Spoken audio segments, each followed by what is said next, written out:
It was a quiet afternoon in the bustling supermarket, the kind where the hum of refrigerators blends with the chatter of shoppers and the faint squeak of carts rolling down the polished floors. Sunlight streamed through the tall windows, illuminating the aisles lined with neatly stacked goods, from fresh produce to shelves of packaged snacks. Among the shoppers, one figure moved with quiet determination, almost invisible in the crowd. She was a young mother, her hair pulled back in a loose bun, wearing a faded sweater and jeans that had seen better days. Her hands, delicate yet worn from hard work, clutched a small shopping basket. Inside it were just a few essentials: a loaf of bread, a carton of eggs, and some vegetables, but most importantly, a tin of baby milk.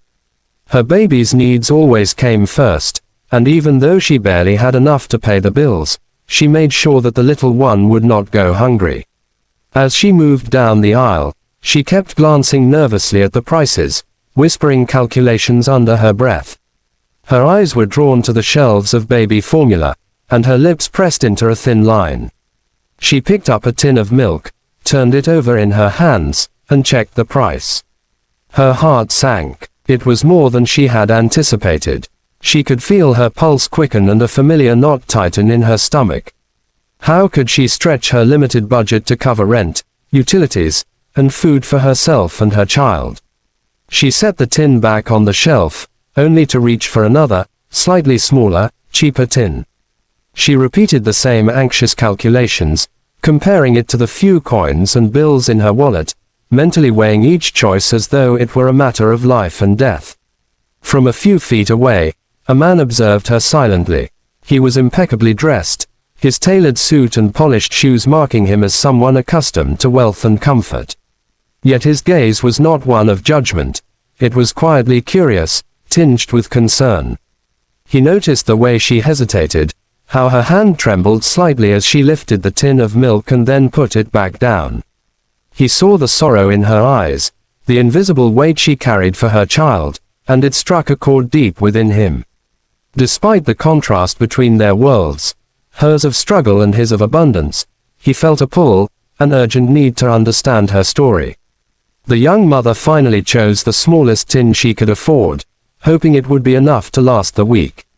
She walked to the checkout line, her pace slow and deliberate, ensuring she did not exceed the budget she had painfully calculated. The line was long, and each step seemed heavier than the last. She clutched her basket tightly, as if protecting not only the items inside but also the fragile hope that her child would be fed tonight. She avoided looking at the other shoppers, some of whom moved with the carefree confidence of people for whom money was no object. The disparity only made her feel more exposed, more vulnerable. The millionaire followed at a discreet distance, careful not to intrude but unable to shake his curiosity. He watched as she fumbled with coins and bills, counting each one twice before finally placing them on the counter. The cashier, a young man with a kind smile, processed her items quickly, though she seemed oblivious to the small talk and pleasantries. Her mind was elsewhere, on the baby at home, sleeping soundly in a crib that she had made with love and sacrifice. As the transaction ended, the mother carefully packed her groceries into a worn cloth bag, tucking the tin of milk safely in the center. She turned to leave, her expression a mixture of relief and quiet resignation, unaware that someone had been silently following her through the aisles, witnessing the depth of her struggle. The man hesitated for a moment, then made a decision. Without thinking too much about it, he followed her out of the store, across the parking lot, and into the neighborhood she called home. The streets were narrow, lined with modest homes and small apartment buildings. Children played in the alleys, their laughter mingling with the distant sounds of traffic and occasional barking dogs. The mother walked with careful steps, mindful of each obstacle, each crack in the pavement, carrying her precious cargo as if it were her very heartbeat. She entered a small apartment building, climbed the stairs slowly, and finally reached a modest apartment on the second floor. She unlocked the door with a set of keys that jangled in her hand, and the door swung open to reveal a tiny, sparsely furnished living room. The furniture was simple, some of it worn, yet it radiated warmth and love. Pictures of the baby, framed drawings, and a few cherished toys were scattered carefully around the room.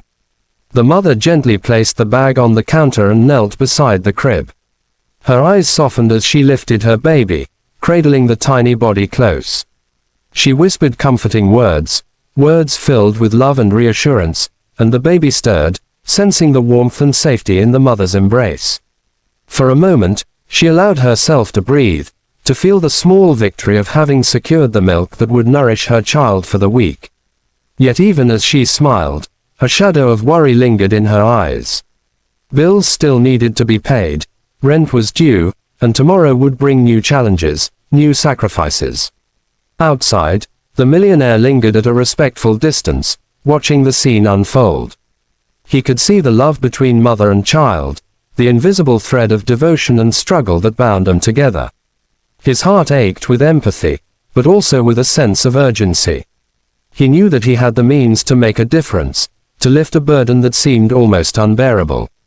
And yet he hesitated, understanding that true help required sensitivity, not just charity.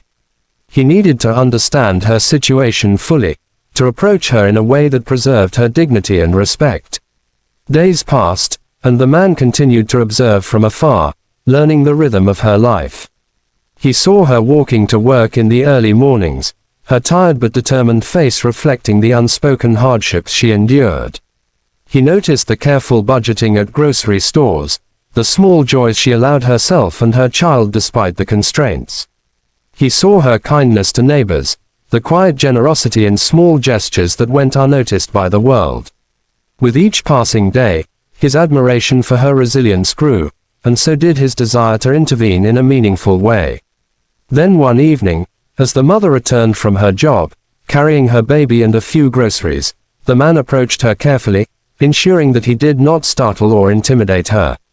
He introduced himself, not as a benefactor or someone seeking to impress, but as a fellow human being moved by her perseverance and dedication. He spoke gently, acknowledging the struggles she faced, offering not pity but understanding. And when she looked into his eyes, wary but curious, he explained that he had seen her in the supermarket, making the painful choice to put back the baby milk she could not afford. The mother's eyes widened in surprise, a mixture of disbelief and caution. She had grown accustomed to navigating life alone, to managing hardship without interference. The idea that someone from such a different world had noticed her struggle, and more importantly, cared enough to follow up, was almost too much to comprehend. Yet as he spoke, she could see the sincerity in his expression, the genuine desire to help without undermining her independence. He offered assistance, not in a way that would humiliate or shame her, but in a manner that would empower her. He provided resources for immediate needs, baby supplies, groceries, and financial support, but also guidance for long-term stability, opportunities that could improve her life without eroding her sense of dignity. He became not just a benefactor, but a mentor, a source of hope in a world that had often seemed indifferent to her struggles.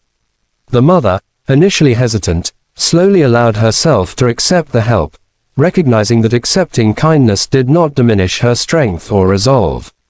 Over time, a bond formed between them, built on trust, respect, and the shared understanding of human vulnerability. She learned that it was possible to accept support without losing autonomy, that kindness could exist without condescension.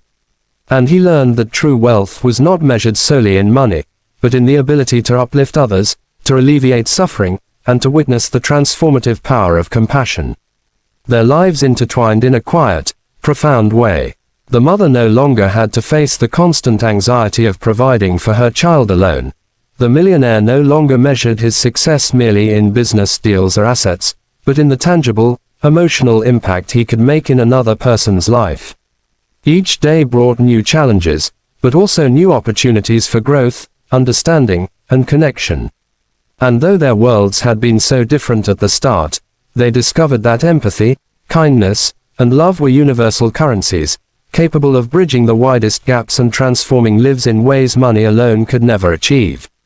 By the time the first month had passed since that fateful supermarket encounter, the mother had begun to regain a sense of stability she had not felt in years. She could focus more on her child's well-being, on nurturing growth and joy rather than merely surviving. She felt the weight of constant worry lift incrementally, replaced by hope, a fragile yet resilient force. And the man, observing the subtle improvements in her life, felt a profound satisfaction that no business success or investment could ever replicate, a fulfillment born from compassion, humility, and the recognition that even the smallest act of kindness could ripple outward to create lasting change.